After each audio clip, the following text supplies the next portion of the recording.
All right. Hello. Welcome to Ask the Mayor. Thank you for submitting your questions. And if you would like to submit more questions, please go to our website or Facebook page for our next Ask the Mayor, which will be on June 12th at noon. All right. Without further ado, let's go to our first question. The street sign at the intersection of Stockerburger Street and Owl Hollow Road has been missing for a year now. Can you please initiate a replacement? Thank you. Yes, we can do that. And I'm not sure why we haven't already, but that is something that we can get Isaac to look into, and the street department can get a new sign set and put up there.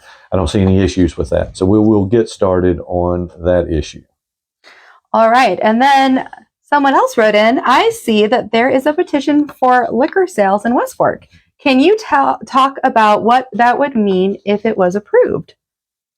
Sure. So West Fork is, I believe, the only city in Washington County at this point that is still dry. And so there's been talk, since I was a kid, people have been talking about getting liquor sales in West Fork. And so there is a petition going around. The petition, the idea behind the petition is if they get 660-ish signatures, that will go to the general election and will be a popular vote by the city. So by signing the petition, you're saying, yes, you would like to see it on the ballot. And if and when it gets on the ballot, the citizens of West Fork will get to vote yes or no on it, to either have liquor sales or to not. My understanding of this ordinance that they're trying to get signatures for would be beer and wine sales, maybe full-on liquor store. I'm not real sure exactly what the specifics of that petition are, but there's a couple different there's been a couple different things talked about as far as liquor sales, and so I'm not real sure where this petition, what the specifics are on it. But what would it mean to West Fork if it were approved? And I think the obvious thing there is there are people in West Fork who drink, and whether or not we have a liquor store or not, those who partake are driving to Greenland or to Fayetteville or to Winslow, and they're spending their money on liquor, and those cities are getting that sales tax revenue as opposed to the city of West Fork. And so that's the real thing. There's dollars that are going to buy booze, that are going to other cities as opposed that could be staying in our own city. And so that's the real difference here. I think the argument can be made that not having a liquor store in West Fork probably hasn't kept anyone from drinking. I think those who drink are going to continue to, and if they have to drive to Fayetteville, they're going to drive to Fayetteville or Greenland now, and they're just going to spend their tax dollars there. So I think that's the real benefit to the city of West Fork is money that's getting spent on that already could stay within the city, and it would improve our tax base. All right. Can you talk about what's happening with the future of our school, what that means for the future of our city, and how our community members can help whether or not they have children? Yeah, so I can speak to this limitedly, right? You guys may have heard me say in the past that the city and the school we're kind of like an arranged marriage, right? I didn't choose the school, and the school certainly didn't choose me. But the city and school do work hand in hand, and typically if one is doing well, the other is doing well, and vice versa. So the school is having some struggles right now.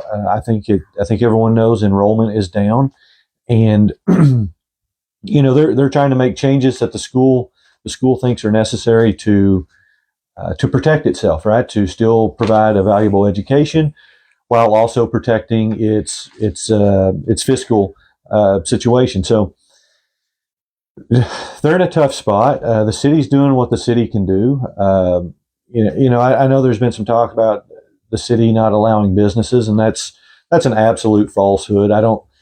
My wife just read a Facebook post to me that I'm discouraging businesses from coming to the city of West Fork. And I think if anybody knows me, I'm pretty pro-business.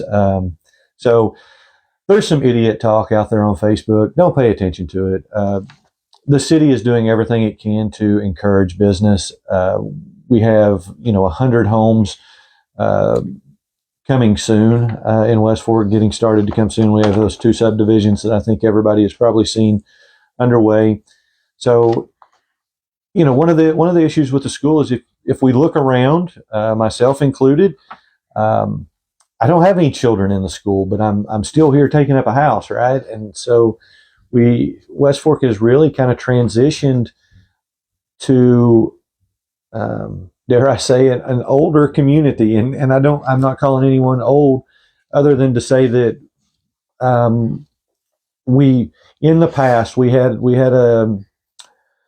a time there where we didn't have any new houses being built in West Fork, and essentially, you guys have heard this before, we basically shipped our kids and grandkids out of our own community. We sent them to any other community but here that had available housing. And so now, that's kind of caught up to us. We've had this time frame where we didn't have any new homes being built in West Fork. And when I say that, I mean, when I first became mayor, we were averaging 4 to 5 homes a year at most.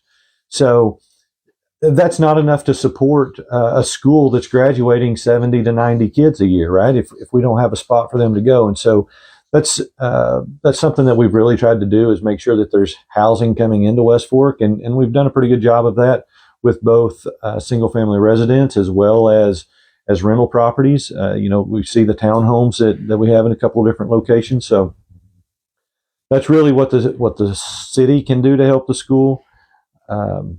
And we just have to put our faith in the leaders of the school board and the school administration, that they know what's going on over there. That is their world. And hopefully, between these new houses coming in, hopefully we get some younger residents that are in those child raising years, and that would be the biggest help that we could do for the school right there, is just get more parents moving in.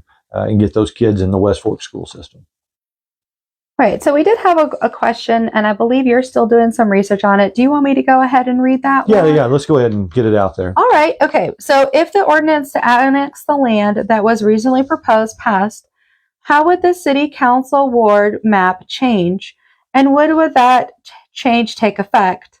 Also, how long would it be before they could elect a city council member to represent them? So this is a great question. And as I said the other night in the meeting, there are a lot of issues surrounding that annexation that only you guys in the annexed area, you're gonna bring those to my attention. I can't think of all of those on my own, and this is one of them. So I don't have a complete answer for you at this time. I'm still trying to get this completely answered. But if the ordinance were to pass, the city council ward map would definitely change. What I don't know is, would that area be all in one ward? Would that be split into 2 wards? Haven't got that figured out yet. That change, this is my opinion, that change would take effect immediately. So as soon as that annexation ordinance goes into effect, that's the same time that ward map would take effect. And again, this is opinion because I don't have it verified yet, but how long until they could elect a city council member to represent them? Well, so half of the city council gets reelected every 2 years. So theoretically, if this were to take effect, you would be able to start running for that next election. Or if a council member left early, there would be the potential to appoint someone from that area to the council until the next election. So really, yeah, I think your representation would start immediately upon that ordinance going into effect. And then as far as running for a general election, I think you would just fall into the traditional cycle. But I will get all this verified. And there was another question I believe Earl had asked in the meeting about property tax going up, and if you're over age 65 and your property tax has been frozen, how is this going to affect it? That's another question that I don't have answered yet, that I'm still working on getting a direct, verifiable answer for, but I will have that at our next meeting. So thanks for that question. All right, and we will repeat this question at the next meeting, like you said. But thank you all so much for watching, and we will see you on June 12th. Bye.